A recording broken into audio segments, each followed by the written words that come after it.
Hi, I'm Marguerite Ro, State Director for AARP Washington. Welcome to our Caring for Caregivers Conversation. Today we have two family caregivers with us. We have Patty Albert and Margaret Griffiths, and welcome, and thanks for coming to have a conversation. Well, thanks. Nice to be here. Yeah, thanks for asking us. So, just for viewers to know, we all know each other socially. And as new friends, I think one of the things that I was most impressed about was actually hearing a little bit about your caregiving stories. And so I'm hoping, and I know that both of you have done caregiving multiple times. Margaret, can we start with you? And you want to share a little bit about your caregiving journey? Thanks. Sure, I'll step in. I started caregiving, many years ago, decades really, with my parents. They both had illnesses in their later years, and although they both died in their early 70s, there were several years that mom had cancer, dad had diabetes, and they had needs for caregiving. So I started back then. My most recent time, though, has started about 8 years ago when my very dear friend Rita died. And as I like to put it, she left me her husband in her will by making me his personal representative and healthcare power of attorney, as well as his executor and her executor. That meant that I was responsible for a guy who lived about 150 miles away from me in Sequim, Washington, who had Parkinson's disease and was blind. And he was living alone in a 2-story house in a 5-acre parcel 5 miles out of town. I didn't realize that she had put me in her will in that way. So it was kind of a surprise, but that was how I began again with the caregiving in a slightly different way, because of course I wasn't his family. I was just a friend, but I was responsible for his health and his well-being during that time. You must have put a lot of miles on your car. Yeah, a few. Yes. And I got to know the ferry schedule really well. Oh, my goodness. Yeah. And Patty. My experience primarily had been with my parents, who were in their late 80s, early 90s at the time, and they wanted to stay at home. They were both born in the 1920s, and so I think their perception of what long-term care looked like is different than what it is today. So they felt pretty strongly at the time that they wanted to stay in their home. They lived in Virginia, and I'm one of 10 children. So, each 10 of us had a different relationship with our parents and different, tools in our toolboxes. And I am somewhat of a natural caregiver, but I had one sister that would live with them for 3 months at a time, and then I would come in and I would spend a month with them, and she would go back to her home. So she was commuting back and forth from Florida. I was commuting back and forth from Seattle, and we would take turns taking care of our parents for it was about a 2 or 3 year period that we were on the schedule of 3 months on and 1 month off, where I would basically disconnect from my life in Seattle for a month and be there for my parents, which it was a wonderful experience, living far away from my parents in general. For those that live away from their families, there's always that guilt that, you're not there for them when you need to be. And so this kind of filled that guilt for me that, and unlike other people, I had wonderful parents. And so I was happy to be able to contribute to them and do what I could for them when they needed it, because they certainly had been there for me most of my life, or all of my life. So it's a journey that I think we undertake as family caregivers, right? It's not something, right, because you weren't required to to actually be the caretaker. I mean, you could have stepped away if you had wanted. Or hired somebody. Yeah. Yes. So how often were you taking the ferry over? So I pretty much went every couple of weeks, and generally on the weekend because I was employed. And I would spend a day or two with Richard and make sure that he had everything that he needed. He was very competent. He was very competent. And despite being blind, you would be astonished to see him use a computer.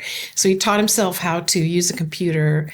Like during the pandemic, he used a computer to order groceries online. It took him about a week to actually figure out the QFC website and find his way around. But he did that, and he had two friends men friends that were in Squim, who would stop by. Each of them would take a day a week and would take him to lunch or breakfast or something, and then they'd take him to a grocery store or something until the pandemic happened. That was pretty regular. So they were my kind of local angels, who looked after him every week, and then I would come out on the weekends. I would look at the mail. I would take care of the bills. I would do all the financial stuff, and I would make sure that he was safe. I would, check on his health. I would check on his doctor's reports, things like that. Was he living alone? Yes, he was living alone. Did he lived cook alone for himself? Almost the entire time. He did cook for himself. There was actually a point of real fear and panic for me at times. I would get there and find a tea towel that was like pretty burnt. I would be like, what happened here? Because he had an open flame gas range. Nice. And an oven. And he didn't use the range very often, thankfully. And I asked him about how he used the oven. He goes, "Oh, I see this little dot? I put it on the 350, and so I know where it is. And then I just feel for that. I put it on 350 and I cook it for an hour. That's my default." It's mine too, so that's good. Okay. It was really pretty funny. But yeah, I worried. But, he really was competent. He'd been fully blind. He'd been going blind most of his life. He had retinitis pigmentosa, which started when he was about 19 years old. And so he'd been going blind most of his life. And by the time I met him, he could see about the size of a quarter. He had a opening or whatever in his retina that he could see that. And aside from that, but he worked as a coder for Boeing Computer Services for many, many years. And he did a lot of coding because he was afraid to leave his desk. He didn't want people to know how blind he was. And Well, you bring up an interesting issue that's involved, and that is when you're caring. First of all, it's really hard to take care of somebody else. I mean, I don't care whether it's a little infant, whether it's a child, or whether it's an adult. Yeah. And especially with you and I, where we weren't there, the months that I wasn't there, or the days you weren't there, I slept terrible. I mean, so it kind of takes your toll on you in that way, because because it's such a hard job. It's never good enough, right? Yep. And so, when I wasn't there, I worried whether my sister was doing the right thing, because she was having her issues because it's such a hard job. Yeah. So, so it's kind of interesting that the worry that, because it's like, well, did I do this? Did I do that? Yeah. Or should I do more? Should I hop on an airplane and go back right now? Yeah. And so we had a lot of phone conversations. He would call me, and of course, he's blind, so he typically did, and he lived alone, so he typically didn't know what time it was. It took me probably close to a year to talk him into getting an iPhone so that he could say, "Siri, what time is it?" I was like, I had to sell him on this idea because he was real cheap. But I said, finally, I go, well, you can just say, "Siri, call Margaret." That's all you have to do, and then it will call me. He's like, "Oh." Which is ironic, because you don't use an iPhone. I don't use an iPhone, but I know I'm an Android, so But it worked for him, and so I would get these calls, sometimes in the middle of the night, saying, "Hey, how are you doing?" yeah, I got a minute to talk, and he would share with me something that he needed to tell me. And, it was just like, and it was always worrying about, like, with him in a 2-story house, would I arrive to find him on the floor of the hallway, having fallen down the steps? That was my biggest worry, that he would fall. That was my biggest worry, always. Yeah. Well, and I think the hard part is knowing when you make that transition where what you're doing is enough and when you need help and when you need to bring in the other caregivers, and how you convince the caree that it's time to get, and I mean, so with my parents who love their privacy and loved, they were happy for me to take care of everything, but at some point it was too much for me to be able to, first of all, recognize that, and second of all, and I needed, before I left every month, I needed to make sure that we had a functional system for my sister to continue on with, so that she could continue for that next 3 months that she was going to be there, and so to convince my parents that, well, Dad, it's not for you, it's for me to know that, so that. Back to I can sleep at night, and to know that somebody else is coming in, and that there's backup when this system fails, that there's backup and whatever. Right. And like you said, I mean, between my parents who were born in the 20s, which meant that they lived through the Depression and didn't want to spend the extra money. Thankfully, they could afford it, which was huge to have that benefit. Absolutely. That was a huge benefit. And I think the other thing is my parents were always so appreciative of the time and effort, and I suspect Richard was the same. Absolutely. Which really makes it all worthwhile. Yeah. I mean, for them to, at night to thank you.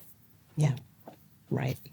Yeah, he was very graciously thankful, but he also was like pretty demanding. I mean, he was a guy that was living by himself, and if he needed something, he didn't hesitate to pick up the phone no matter what time it was and call me. So, well, yeah. And the other thing is that, like I said, both of us were fortunate in these two situations where they could afford whatever care. Right. And even then, it's hard to know where to reach out to get that care.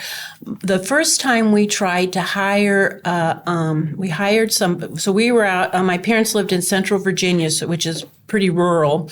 And so there was limited resources. And we reached out to the first company that actually provides care services, where they send people out. And they sent somebody out and they interviewed them. And this is when my sister was there. I wasn't there, so I never met the person that they interviewed and decided to go with. And the first day she's there, she takes my mom's credit card. Oh. So there's my parents' first experience with caregiving. And so then my sister had to go around and basically gather everything up and put it someplace where wasn't accessible. But that was their first experience with caregiving, which is a shame, because there are some amazing caregivers out there. And we later did connect with some wonderful people, women specifically, who... It's really hard to trust other people, right? And to build that trust in that relationship. Yeah. But back to the affordability, when I was helping out another friend this year where they did not have those financial resources, I mean, it's pretty terrifying, quite frankly. So at least we had the benefit of that whatever care they needed, they could generally afford. Yeah. Richard could afford anything he needed or wanted. The problem was he didn't want to pay for it because he was just that guy. I mean, he lived on a very small amount of money from month to month, and his goal was to leave a lot of money for a charity, and which he did. But the first thing was a house cleaner, because I was going out there every couple of weeks, but I couldn't clean the house and take care of him. That just wasn't, there wasn't enough time in the day to do that. So I had to try and find a house cleaner. He's like, I can clean the house. You can't see. You can't clean what you can't see. And so he could clean some things, but I was just like, no, we have to have a house cleaner. And so this was a struggle we went through. Every time someone new was, so first it was a house cleaner, then it was someone to come and take care of his feet because he had some issues with his feet, which a lot of older people have. It's kind of a big issue. It is a really big issue. Yeah. And he could take paratransit. He was pretty capable of calling them and booking something to go into town for that, but at one point his feet were really bad and he couldn't actually walk that well. And so we had to get somebody that was coming daily to the house to take care of his feet. And that was a real challenge. So first of all, finding somebody, because once again you're in a very rural community, Sequim, Washington, there's not much out there. A lot of the younger people have migrated to the cities, and so there's not a lot of caregivers available out there. I was fortunate to find a lovely woman who helped take care of him in terms of the house cleaning, but I had to find basically a nurse, somebody from one of the hospitals, to come in and take care of his feet. So it was hard. I mean, these are things that you don't really think about, right? As you think about preparing for that journey as a caregiver. Well, and when the need arises, where do you go? Right. I mean, that's kind of the big, I guess you Google it these days, but. Or you try and find, like, Richard had these friends in town, and I would, try to talk to them and their wives and say, do you know anybody that can do this kind of work? Or do you have a resource where I can find that? They're all about the same age, in their mid-70s. So, they were all on a journey of their own. So, and sometimes that was really good. And actually, I did find a house cleaner that way through a personal reference from one of those folks. So, but it's hard. It's really hard. That's a really big question, and especially in these rural communities. I think that's why we're working so hard to partner with, like, the 211 system, so that people can, call 211 and get connected to resources. Though it is challenging, especially in the rural areas. Yeah. Well, and it's interesting because when I was doing it, I had two clients. I had my mother and my father, and my mother. Who had and I think this is pretty typical of women. They're the caregivers. They're not the care receivers. Mm-hmm. And so she would not be as gracious about receiving the care. And I can remember there were times when she would snap at me or something, and I would just reply back to you, "I love you, Mom," and she would respond back to me, "I know you do." But whereas my dad, he was fine with delegating, and so it's kind of interesting how you dance around the different personalities that you have. And I think it is hard for women to accept care because we're born to be caregivers, not care receivers. That's and so and I at one point I remember sitting out on the porch with her, talking to her about that, and saying, "Well, Mom, at one point that teeter-totter is going to tilt down, and you're going to have to be able to accept the care." And even towards the last few years of her life, she would be so frustrated with herself. Why can't I put the shirt on straight? Why am I putting on everything backwards and upside down and that kind of stuff? And so she would start the day trying to get herself dressed, and she wasn't able to do it anymore. Mentally, she was just, a few of the cogs were slipping, right? And so I said, "Mom, the gracious thing is to let somebody help you so that by the time you're sitting down at breakfast, you're starting at 0. You're not starting at -5 or -10. Right. But if you accept that, if you graciously accept that help, then start the day at least at 0 and move on from there. You can always go back as we all do, right? But at least start that day at a 0 and not negative number. I think that's really a good place to start talking about as we get older and we start losing some of our cognitive abilities. Thank you. Because what I found with Richard was that what happened with Richard was that he became, he developed what's called Lewy bodies disease, which is a pretty nasty form of dementia. And he rarely knew where he was, and he often had needs that were, like difficult to fulfill because he was in Sequim, Washington. He wasn't in Houston, Texas. Yeah. So I never knew when I went there toward the end of his life, I never knew where he was going to be that day. It was when you got there. Yes. So he would say, I'd say, well, Richard, how are things today? Mentally where he is. Where he is. Okay, mentally. sorry. Yeah. Well, but he thought he was in, like the last time I saw him, he thought he was in Houston, Texas. He had lived in many places. He'd been in engineering. He'd worked in many places. He'd worked in Houston. He'd worked in San Francisco. He'd worked in Hawaii. He'd worked, done some work in overseas. And he always, he always had a story about where he was. It was very interesting. One day, the neurologist asked him how he was doing. He said, "Do you want to know what I've done for the last 5 days?" And she said, "Yeah, tell me about it." And he said, "Well, I snuck out of here. By then, I had put him in assisted living because he'd gotten lost one day. So he was in assisted living at this point. He said, I snuck out of here. And I got a plane to Paris, France. And from there, I took the Channel Tunnel train up to Scotland. And I went to this great old castle where there was a super secret spy society meeting. And he said, I after a couple of days, I was initiated into the society. And, the next thing I knew, I was the president of the society.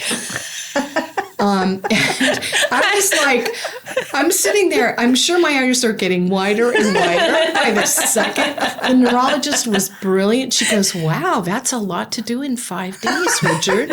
You must be exhausted. And I'm just going, yeah. Must be. How did they not know you were gone? He said, the funniest thing was he said when he got back, he had to sneak in through the basement. Well, there wasn't a do I need to tell you there wasn't a basement in the assisted living? So, he had these incredible stories, and I never knew what that day's thing was going to be. And so often it was like the Houston thing was, I'm really jonesing for a steak. And if you can't get a good steak in Houston, where can you? And that's a good question. And I'd be thinking to myself, okay, but we're in Sequim, Washington. It's 1:00 on Sunday. Where am I going to take you to get a good steak? And so, this is how, and of course, anybody that's worked with people that are in this situation, you don't argue with them. You can't say, no, you're really in Sequim, Washington, because that's not helpful, and it just makes them feel well, his story badly. was much better. Oh, yeah. Yeah, plus it was more interesting. Right? Absolutely. Definitely. Well, once again, a nice segue as to how you make that transition where they're in their own home. How do you make that transition to a care setting? And so just to share my experience, so we had continued getting more caregivers, and my dad eventually broke his hip. And so we needed to have 2 caregivers at a time to take care of my 2 parents. And it got to the point that the house became the caregiver's house and not my mom's house. Oh. Because, I would call them. So here's their daughter calling from Seattle, Washington. My mom had hearing issues, so she always had it on speakerphone. And I could hardly carry on the conversation because of all the background noise happening at her house. Mm-hmm. And it's like, how? For me, it was appalling to me that they would not be quiet when the daughter from Seattle calls. Right. So she got to the point where she just didn't feel it was her house anymore. And once again, luckily I have several siblings, so I had 2 sisters that took her.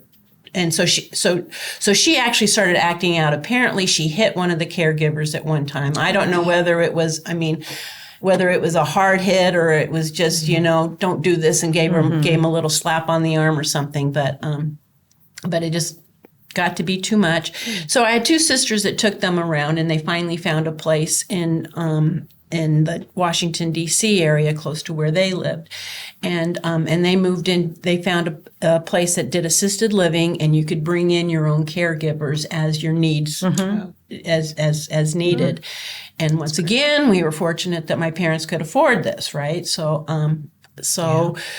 initially, my mom was saying, well, I've been married to this man for 70 years, but I gotta go. And so, Jack, whether you're coming with me or not, I'm leaving. And luckily he said, well, you're my wife. I got to stay with you. Yeah. Yeah. This is the. Yeah. Yeah. Let's switch a little bit to talking about yourselves and how you've taken care of yourselves during that journey, and what advice would you give to others who are currently in that family caregiving journey? I think the biggest thing is not to be too hard on yourself, to recognize that the journey that you're taking is a difficult one, that you're not alone, that you have friends like Patty that are also going through or have been through some of the things that you've been through, and reaching out to say, oh my gosh, I'm at my wit's end with this or that, or I think that's a really big one. I really do. Getting enough sleep, which is a hard thing to do because you wake up at 3:00 in the morning going, I wonder how things are going over there. And you start worrying, and worrying about like, how am I going to get him into an assisted living? Or you're brainstorming all the time. Is always working on the current problem. So, but you got to see. So you have to look after yourself, because it's kind of like that thing on the plane. If you got to put the mask on yourself before you help someone else, because if you're incapacitated because you can't breathe, you can't help anyone else. So it's kind of like that. You have to take some time off, and it actually eventually led to my decision to retire, perhaps before I would have, but it was like, I can't do, I had a pretty high level job, and I felt like I couldn't really devote the time to both my job and to taking care of Richard. It just wasn't possible any longer. Ironically, he passed like a matter of weeks before I actually retired. But that's another story. But it did help me make that decision to do it. I'm really happy about it, by the way. I love being retired. I'm glad you're retired. Yes.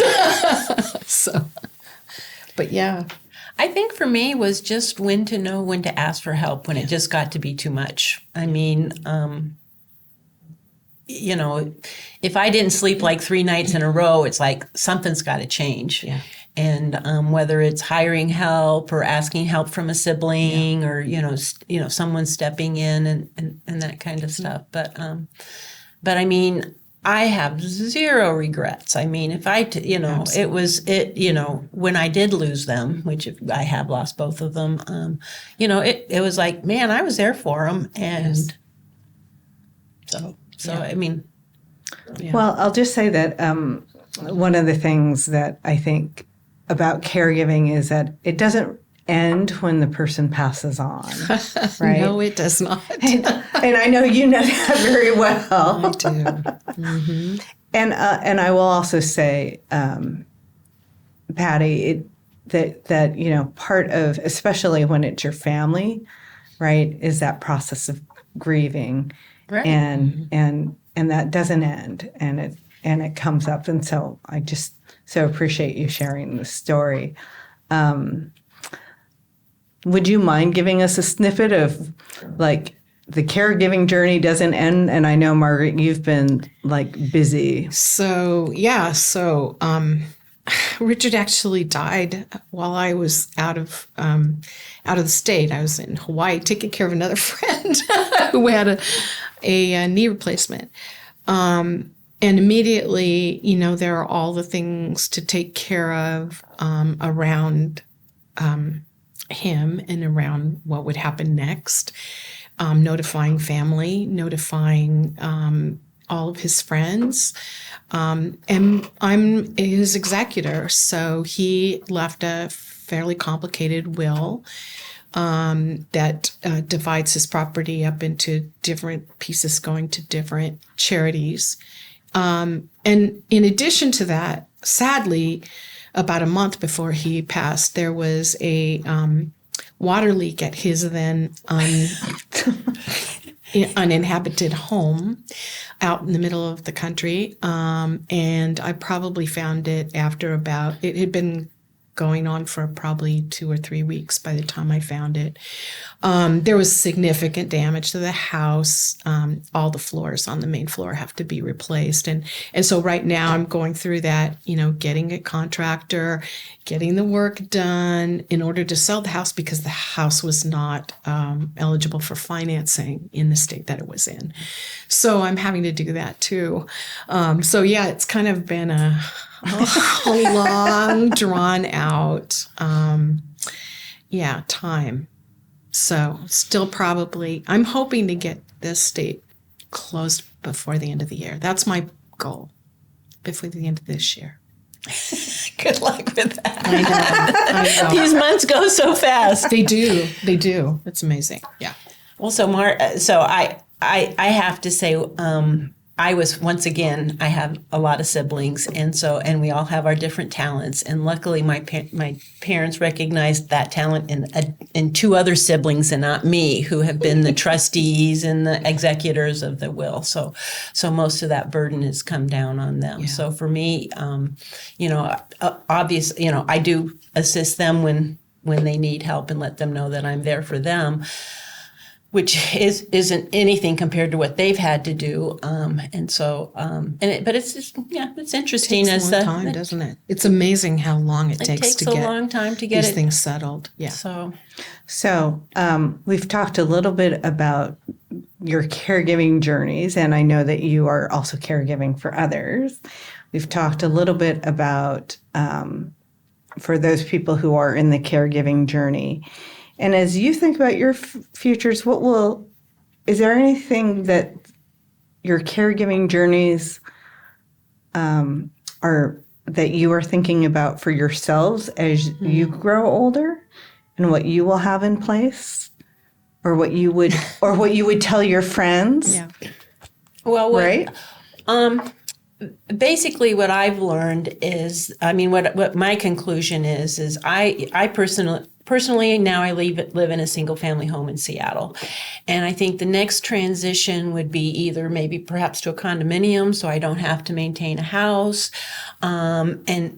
And if not that, then perhaps into an assisted living where I live in my own apartment and meals are provided and other activities are offered.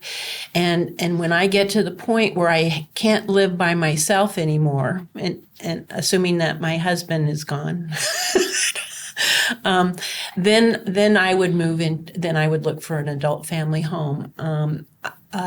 I personally feel strongly about that is when you're an adult family home, they have a maximum of 6 residents, and they have maybe 5 staff at the most to cover all the care throughout the 24/7 days a week.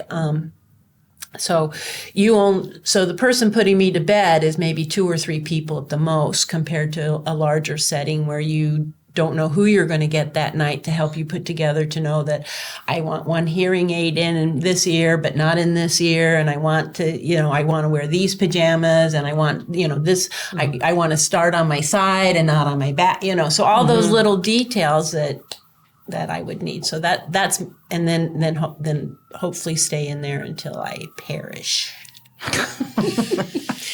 I also live in a single family home, and it's 2 stories. There's stairs, and more stairs down to the basement, so where the laundry facilities are. I personally believe at this point in my life, at least, that those are a good thing because they keep me moving, they keep me active, they keep me on my feet, and I like to walk. I'm trying to stay strong. So I'm like developing routines that help me keep strong. I'm thinking more about how to prevent falls than I used to. And I'm thinking about the financial aspects, and I'm fortunate that I have this home because I kind of regard it as my long-term care coverage policy. So that and I've told my son that when the time comes, this is what you're going to do. You're going to either sell or reverse mortgage the house, and then you'll have the money to take care of me wherever I need to be. And I've started to talk to him about what that is, which is not an easy thing to do. But I'm fortunate that he's he's a good listener. And he asks questions, which is really important. So, but it's hard to talk about with your kids. You just have to start somewhere. So. Yeah, I've done that. I've put the papers in place. My daughter knows where they are. Yeah.